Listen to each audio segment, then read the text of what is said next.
भारवी ऐसे कवि हैं जिनका एक श्लोक 1,00,000 स्वर्ण मुद्रा में लिखा। कितने? 1,00,000 स्वर्ण मुद्रा में उस समय का। सोच कल्पना, ऐसे थे भारवी। लेकिन भारवी का जीवन, उसके पीछे भी एक कारण है कि क्यों भारवी का श्लोक इतना महंगा बिका। उसके पीछे भी कारण।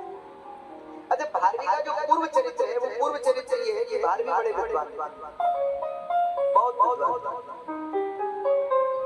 सब उनकी प्रशंसा करते थे। उनके पिताजी के पास आके कि भारवी जैसा तो कोई नहीं, भारवी जैसा तो कोई नहीं, बड़ा विद्वान है, बड़ा विद्वान है। लेकिन जब जब उनके पिता से कोई कहता है कि अरे भारवी बड़ा विद्वान है, तो उनके पिताजी कहते हैं कि हाँ, सीख रहा है। महाराज, आपका बेटा तो अद्भुत है। वो कहते अद्भुत नहीं, बस सीख रहा है।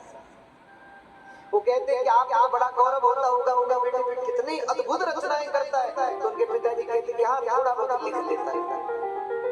उनके पिताजी का भी प्रशंसा नहीं करते थे भारवी। तो भारवी के मन में अपने पिता के प्रति द्वेष भरने लगा कि बताओ, सारी दुनिया हमारी प्रशंसा करती है और ये जब देखो हमें डांटते रहते हैं, और जब देखो लोग कहते हैं बड़ा विद्वान है, तो लोग कहते हैं कि रे थोड़ा थोड़ा। और फिर कोई ज्यादा कहता है कि महाराज तो बहुत बड़ा विद्वान बनेगा, तो वो कहते हैं कि देखेंगे, सोचेंगे, देखा जाएगा, अभी किसने देखा। तो भारवी धीरे धीरे बड़े हुए और उनके मन में अपने पिता के प्रति ईर्ष्या बनी।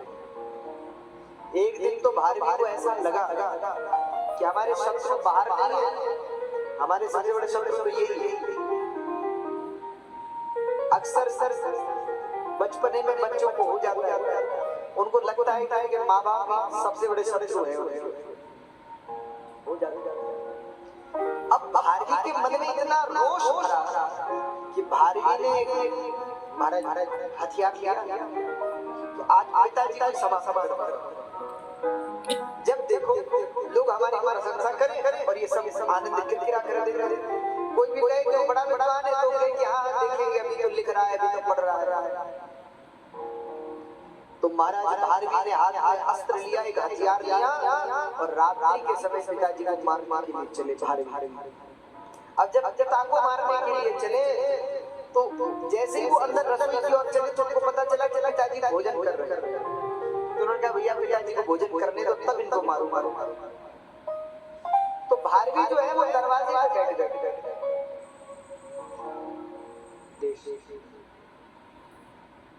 भारवी जो है वो दरवाजे पर बैठ गए।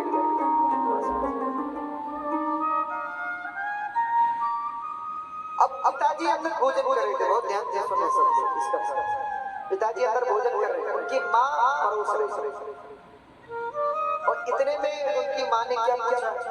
उनकी माँ ने कहा, महाराज एक बात बताओ, हमारा बेटा भारवी इतना बढ़िया लिखता है, इतनी सुंदर रचना करता है, सब उसकी प्रशंसा करते हैं, और आप जब देखो उसे डांटते ही रहते हैं। जब देखो कोई भी उसकी प्रशंसा करे तो आप तुरंत कहते हैं कि अरे अभी कहाँ, अभी तो पढ़ ही रहा है, अभी तो सीखना बहुत है, ऐसे कहते हैं। क्यों? तो उनके पिताजी ने कहा, एकांत था तो अपनी पत्नी से कहा, देखो देवी, मैं जानता हूँ मेरा बेटा बहुत विद्वान, बहुत सुंदर लिखता है, उसके लेख को देखकर, उसकी रचनाओं को देखकर मेरा मन प्रसन्न हो जाता है, गदगद हो जाता है। तो महाराज अगर ऐसा है तो आप उसकी प्रशंसा क्यों नहीं करते? तो पिताजी बोले अगर उसकी प्रशंसा करूंगा ना, तो वो फिर रुक जाएगा और तैयारी नहीं करेगा और पढ़ाई नहीं करेगा, और मैं उसे टोकता रहता हूँ। ये जब उसके लोग प्रशंसा करते हैं तो कह देता हूँ कि अरे अभी तो बहुत सीखना है, तो उसके मन में एक आग जलती है कि नहीं अभी और सीखना। और अगर सबकी तरह मैं भी प्रशंसा करूंगा तो प्रशंसकों के अधीन हो जाएगा, फिर विकास नहीं कर पाएगा।